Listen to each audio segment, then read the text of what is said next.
L'initiative pour les vaches à cornes a pour but d'augmenter à nouveau le nombre de vaches et de chèvres portant des cornes. À cet effet, elle demande que les agriculteurs qui détiennent des animaux à cornes reçoivent un soutien financier. Le Conseil fédéral et le Parlement rejettent l'initiative. Ils sont d'avis qu'elle pourrait être plus nuisible que bénéfique pour le bien-être des animaux. De quoi s'agit-il en détail? Aujourd'hui, environ 3/4 des vaches et 1/3 des chèvres sont dépourvues de cornes.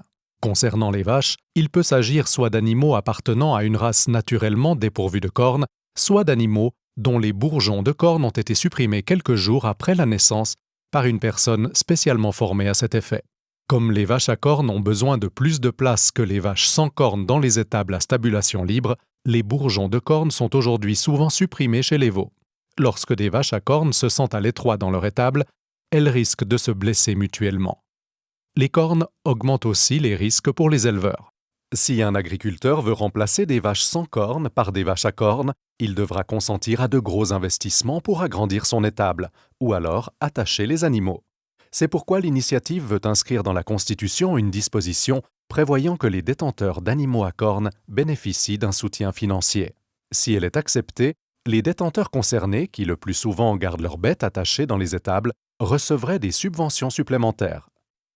Les auteurs de l'initiative affirment que l'écornage représente une intervention tellement lourde qu'elle n'est à peu près supportable pour les bêtes qu'avec une forte dose d'anesthésique. De nombreux veaux souffriraient en outre de douleurs chroniques. Pour ces auteurs, l'initiative pour les vaches à cornes est un bon système d'incitation qui ne prévoit pas d'interdire l'écornage.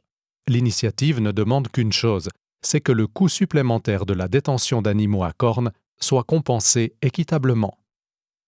Le Conseil fédéral et le Parlement sont d'avis que le bien-être des animaux n'y gagnerait rien si l'initiative était acceptée. Si l'écornage professionnel est autorisé, c'est qu'en l'état actuel des connaissances, il ne constitue pas une atteinte excessive au bien-être des animaux. Une contribution en faveur des animaux à cornes pourrait même inciter un plus grand nombre d'agriculteurs à entraver de nouveau leurs vaches à l'étable, en échange du fait qu'elles pourront garder leurs cornes. Le bien-être des animaux n'y gagnerait rien. Pour toutes ces raisons, le Conseil fédéral et le Parlement vous recommandent de rejeter l'initiative.